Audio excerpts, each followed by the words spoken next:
Bangladesh international meditation সোসাইটিকে আমার পক্ষ থেকে ধন্যবাদ জানিয়ে শুরু করছি। আমি প্রফেশনাল বক্তা না, আপনাদের মতো আমি একজন নারী, আমি একজন মেয়ে, আর আমি এটা নিয়ে খুব গর্ববোধ করি। অ্যান্ড আমার সামনে আমি সব প্রিটি ব্রাইট ফেসেস দেখা পাচ্ছি, সুন্দর সুন্দর রমণীদের দেখছি। ইভেন আমার এটা খুব ভালো লাগে, এই যে আপনারা আমাদের সামনে বসে থাকেন, কত সুন্দর সুন্দর এক একজন, মানে কি সুন্দর রমণীরা আমার সামনে বসে থাকে, এটা আমার খুবই ভালো লাগে। আজ আমরা গুরুত্বপূর্ণ সময়ে একত্রিত হয়েছি, এমন একটি সময় যখন নারীরা জীবনের প্রতিটি ক্ষেত্রে এগিয়ে যাচ্ছে, তবুও নানা বাধা, চ্যালেঞ্জ ও অবমূল্যায়নের সম্মুখীন হচ্ছে ক্রমশ। আমাদের সমাজ এখনও অনেকে মেয়ে হওয়ার কারণে, শুধু মেয়ে হওয়ার কারণেই অনেক বাধার সম্মুখীন হয়। নিরাপত্তাহীনতা, কর্মক্ষেত্রে বৈষম্যতা, কণ্ঠরোধের চেষ্টা, হয়রানি, আত্মবিশ্বাস ভাঙার চেষ্টা, এগুলো কোনো ব্যক্তিগত সমস্যা নয়, এগুলো একটি সামাজিক সমস্যা, একটি নারীর জন্য, একটি মেয়ের জন্য। কিন্তু আজ আমি সমস্যার কথা বলবো না আপনাদের, সমস্যার সমাধান, প্রতিরোধ এবং প্রতিবাদী কণ্ঠ হওয়ার কথা বলবো। মেয়েদের সমস্যা যা আমরা প্রতিদিন দেখি, প্রতিনিয়ত দেখি, তা হলো আত্মবিশ্বাস ভাঙার চেষ্টা। বিভিন্নভাবে আমাদেরকে নারী হিসাবে অবমূল্যায়ন করা হয়, আমাদেরকে বলা হয় তুমি মেয়ে, তুমি এটা পারবে না। পরিবার, সমাজের পক্ষ থেকে তুমি পারবে না বলে আমাদের ইচ্ছা, আমাদের আকাঙ্ক্ষা, আমাদের ভবিষ্যৎ গড়ার যে স্বপ্ন, সেটা ভেঙে দেওয়া হয় ঠিক একটি কাচের গ্লাসের মতো। কর্মক্ষেত্রে সুযোগ কম দেওয়া হয়, সুযোগ দেওয়া হলেও তার বিনিময়ে অনেক কুপ্রস্তাব দেওয়া হয়। কারণ আমরা মেয়ে, আমরা হয়তো বা দিন শেষে কারো কারো চোখে, কোনো পুরুষ সমাজের চোখে ভোগের পণ্য হয়ে থেকে যায়। হ্যাঁ, এটাই বাস্তবতা। তারপরেও আমাদেরকে বলা হয় নারী মহান জাতি, আবার অনেকে বলে আমি নারী, আমি সব পারি। আমি মনে করি না যে আমরা নারী হয়েও এখনো আমরা সব পারি। আমি মনে করি না যে আমাদেরকে মহান জায়গা দেওয়া হয়েছে। শুধু কোথাও বক্তব্যে, কোনো বইয়ে, কোনো অনুষ্ঠানে শুধু বলা হয়েছে আমরা মায়ের জাতি, আমরা মহান জাতি, আমরা চাইলে আমরা সব কিছু করতে পারবো। কিন্তু এগুলো শুধু কথার মাধ্যমে, শুধু কয়েকটা ওয়ার্ডের মধ্যে আবদ্ধ থেকে যায়, আমরা আসলেই পারি না। এই সব কিছুর বিরুদ্ধে সব থেকে বড় অস্ত্র আমাদের সাহস, আমাদের সচেতনতা, যা আমরা ব্যবহারও করি না। আমরাও ভয় পাই যে আমি মেয়ে সমাজ বলে আমি যখন পুরুষ সমাজের মধ্যে গিয়ে দুটো কথা বলবো, হয়তোবা আমাকে শোনা হবে না, হয়তোবা আমাকে মূল্যায়ন করা হবে না, বা আমরা জন্ম থেকে যখন কোণঠাসা হয়ে যাই, সেটা আমাদেরকে অনুভব করায় প্রতিটা পদক্ষেপে যে আমরা পারবো না। কিন্তু আসলে আমরা চাইলে সব কিছু করতে পারবো। দ্যাটস ওয়াই আমাদেরকে আমাদের সৃষ্টিকর্তা, আপনাদের সৃষ্টিকর্তা মা হওয়ার সুযোগ দিয়েছে। মা হওয়ার মতো মহৎ একটি অবদান দিয়েছে আপনাদের জীবনে। কারণ হচ্ছে মা হতে ধৈর্য লাগে, আর ধৈর্য দিয়ে দেশ জয় করা যায়, ধৈর্য দিয়ে যে কোনো কর্মক্ষেত্রে সাফল্য আনা যায়। ধৈর্য একটি মহৎ গুণ, যা সবার মধ্যে থাকে না, যা সবাই অবলম্বন করতে পারে না। কিন্তু তারপরও দিন শেষে আমরা নারী বলে কোণঠাসা হয়ে থেকে যাই। প্রতিবাদ মানে কিন্তু শুধু কথা বলা না। আমি যে আপনাদেরকে প্রতিবাদ করতে বলবো, এটার মানে শুধু কথা বলা না। প্রতিবাদ মানে উচ্চস্বরে চিৎকার করলেই সবকিছু হয়ে যায় না। প্রকৃত প্রতিবাদ হচ্ছে চুপ না থাকা, অন্যায় দেখলে সেখানে আওয়াজ তোলা, সেখানে অন্যায়ের বিরুদ্ধে কথা বলা। প্রকৃত প্রতিবাদ হচ্ছে আইন, নিয়ম, নিরাপত্তা জেনে নিজেকে সুনাগরিক হিসেবে প্রতিষ্ঠিত হওয়ার পাশাপাশি সামনে যদি কেউ আমাদের সম্মুখে যখন কেউ আইন ভঙ্গ করবে, তাকে বলা এটা আইন বিরোধী কাজ।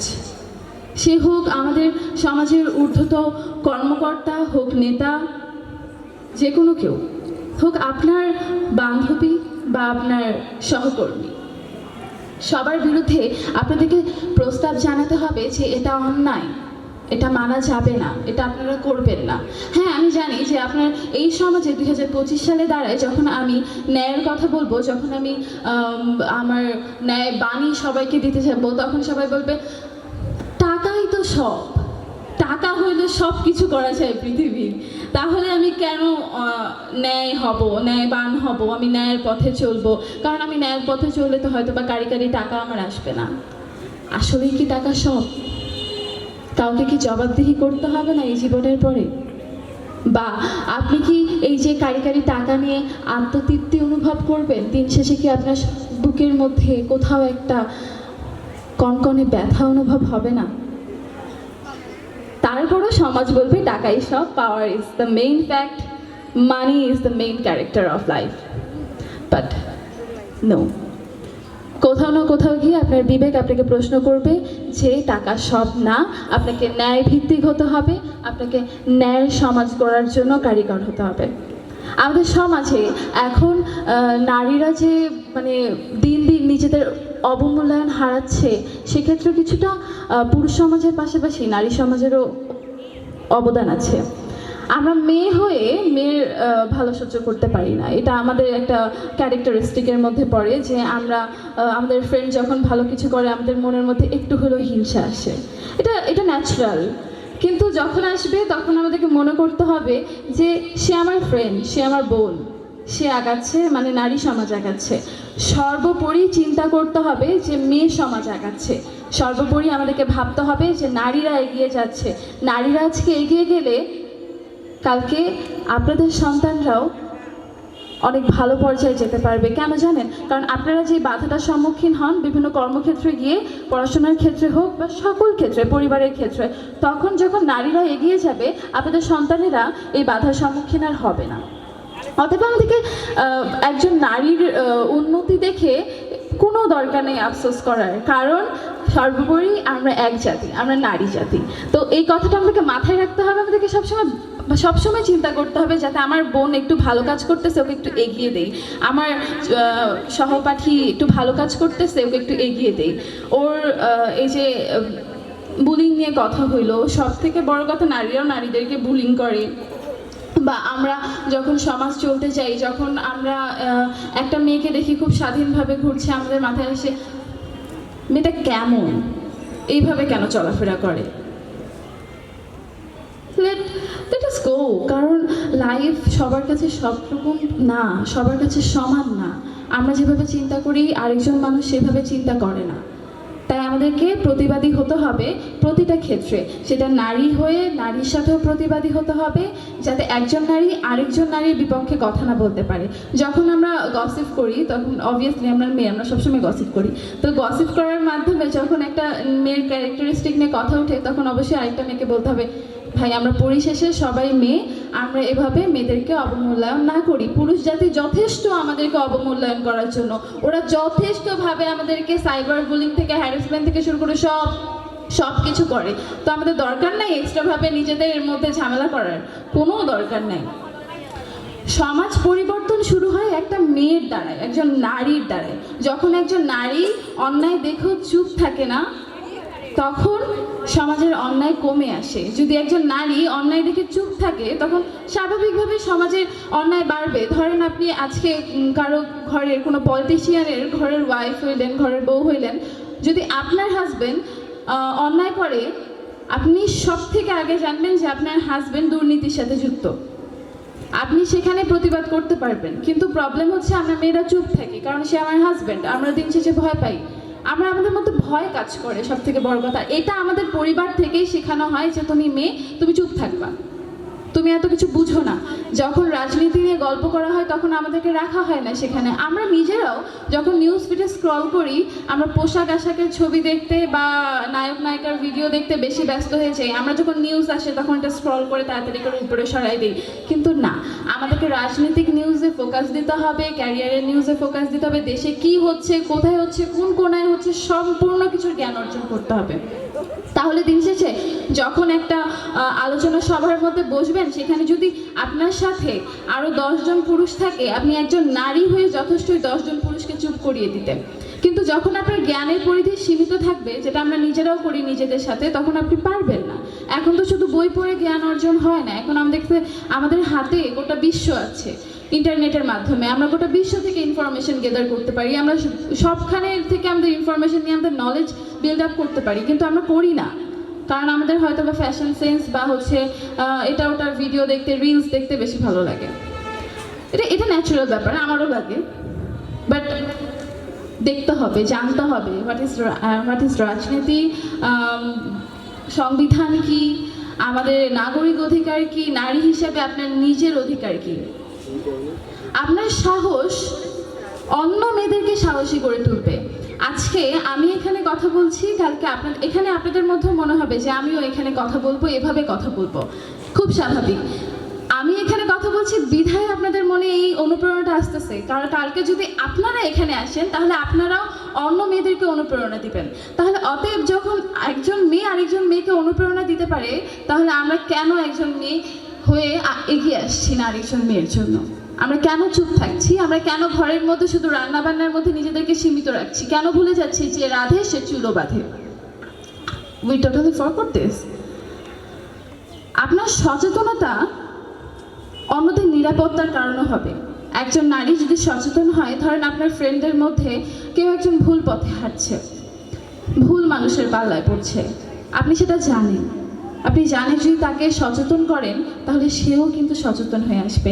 পড়াশোনার ক্ষেত্রে সাহায্য করেন, লাইফ চলার পথে তাকে বলেন। আমি জানি প্রথমত যখন মানুষ অন্য ভুল মানুষের পাল্লায় পড়ে, যখন ফ্রেন্ড সার্কেল বলে এটা ভালো না, তখন এটা কানে যায় না। মানুষ যখন যেটা আমরা ভাবি, আমাদের মেয়েদের মধ্যে নার্সিজম পার্সোনালিটিও বিলং করে, যে আমরা যখন এটা ভাবি যে এটা ঠিক হয়ে যায়, আমরা একটু খাটতেরা স্বভাবের হই, but it's not true.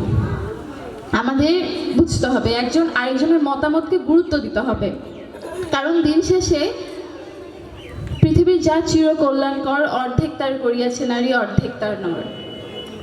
Always remember that this. আপনাদের প্রতিবাদ অন্যায়ের দেয়াল ভেঙে দিবে খুব সহজে, কারণ আপনারা ঘর থেকে প্রতিবাদ শুরু করবেন।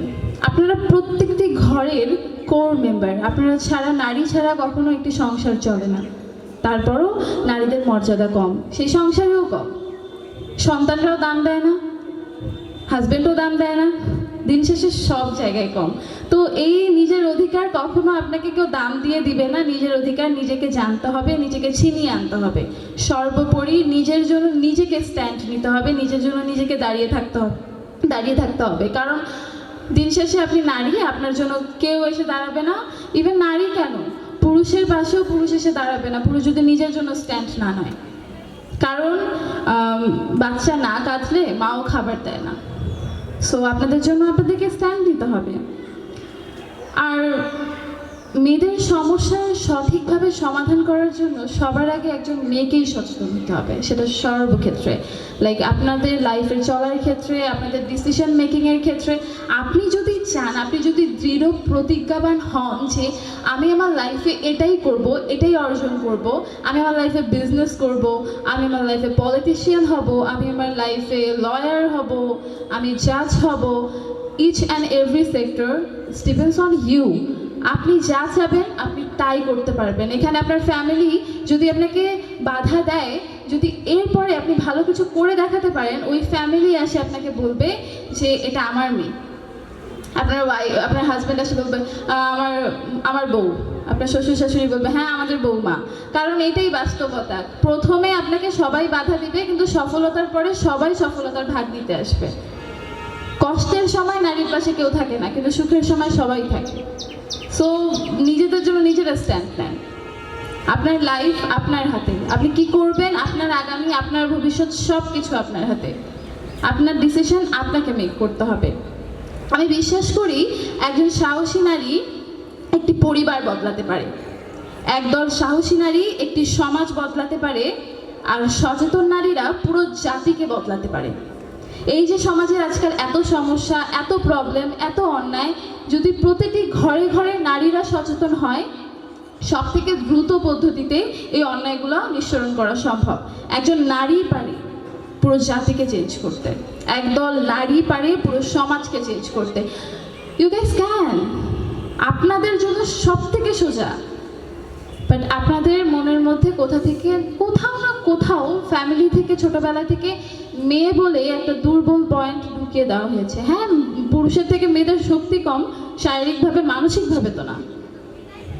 মানসিকভাবে মেয়েরা অনেক স্ট্রং, বিকজ তাদের ধৈর্য সহ্য ক্ষমতা সব থেকে বেশি। You guys are heroes. আপনারা আপনাদের এক একটা জায়গায় বেগম রোকেয়া, এক একটা জায়গায় আপনারা প্রতিনিয়ত যুদ্ধ করেন, ফ্যামিলির সাথে করেন, শিক্ষাক্ষেত্রে করেন, কর্মক্ষেত্রে করেন, কিন্তু তারপরও আপনাদের লাইফকে কোথাও না কোথাও মেয়ে বলে অবহেলা করা হয়। কেন? কারণ আপনারা তো সব থেকে বেশি যুদ্ধ করেন আপনাদের সাথে। তাই আমি বলতে চাই যে মেয়ে তুমি কালী হও, অত্যাচারীদের গর্দান নাও। মেয়ে তুমি নুসাইবা হও, জালিমের প্রাণ নাও। নারী তুমি ভুলে যেও না, এই 1 বছর আগেও জুলাই গণ অভ্যুত্থানের প্রথম শহীদ নাইমা সুলতানার কথা। তার বয়স ছিল মাত্র 16 বছর।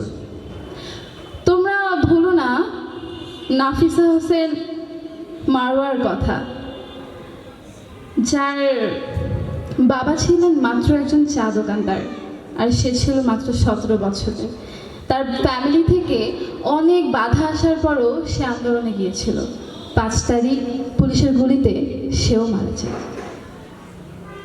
আমরা হয়তো বা আবু সাইদের কথা জানি, আমরা মুগ্ধর কথা জানি, কিন্তু 11 জন মেয়ে যারা শহীদ হয়েছে আমি জানি না, আমরা তাদের কথা জানি না, আমরা তাদের ঘটনা জানি না। আমি যখন পড়ি তাদের ঘটনা, তখন আমার চোখ দিয়ে অঝরে পানি পড়ে। আমরা জানি না যে একজন পুরুষ কতটা সহজে তার বাসা থেকে আন্দোলনের জন্য বের হতে পেরেছিল, কিন্তু একজন নারীকে বাহিরে আন্দোলন করতে হয়েছিল, ঘরের মধ্যে আন্দোলনে যাওয়ার জন্য আন্দোলন করতে হয়েছিল, ইভেন আমাকেও করতে হয়েছে। আমরা জানি না। এই যে যার কথা বললাম একটু আগে, 17 বছরের সেই মেয়ে, 5 আগস্টে সে পুলিশের গুলিতে মারা যায়। তার বাবা তাকে কিছুতেই আন্দোলনে আসতে দিবে না। সে বাবাকে বলছে, আচ্ছা ঠিক আছে, আমি আমার মামার বাসায় যাব। মামার বাসায় যাওয়ার পরে ওখান থেকে ফ্রেন্ডদের সাথে গ্রুপ খুলে সেখান থেকে প্রতিদিন আন্দোলনে যায়। সে কোনোভাবে ম্যানেজ করে লাস্ট দিন সে তার বাবাকে 5 আগস্টে একটা ছবি উঠিয়ে পাঠিয়েছিল, বলেছিল, বাবা এখন আর কিছু হবে না, চিন্তা করিও না।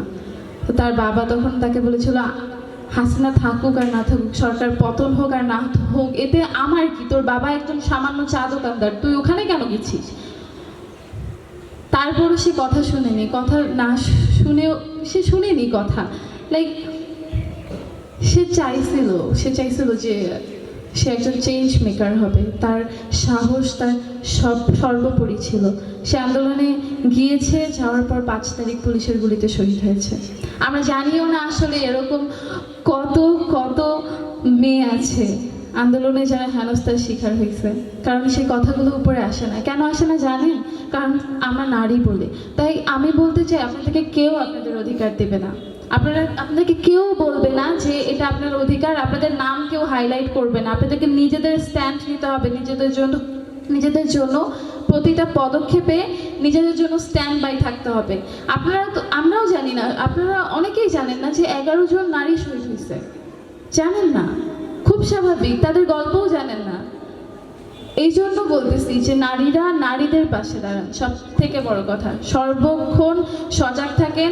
কেন আমরা পলিটিশিয়ান হইতে পারবো না? কেন আমরা পুলিশ অফিসার হইতে পারবো না বড়? কেন আমরা এসপিওসি হইতে পারবো না? কেন আমরা দেশ চালাইতে পারবো না? অবভিয়াসলি আমরা পারবো, কিন্তু প্রবলেম হচ্ছে আমাদের মধ্যে আমরা ভীত, আমরা সাহস পাই না। আপনাদেরকে নিজেদের জন্য নিজেদের সাহস যোগাইতে হবে। কেউ আপনাদেরকে এসে বলবে না যে সাহস যোগান, নেভার। বরং আরো বলবে ঘরে বসে থাকো। It's true. আসুন আমরা সবাই মিলে নারীদের অধিকার, নিরাপত্তা এবং সম্মান রক্ষায় দৃঢ় প্রতিরোধ করে তুলি। এই আশা করব আপনাদের সকলের কাছে। এই আশা করে আমি আজকে আমার বক্তব্য শেষ করছি। ধন্যবাদ সকলকে এত মনোযোগ দিয়ে আমার কথাগুলো শোনার জন্য।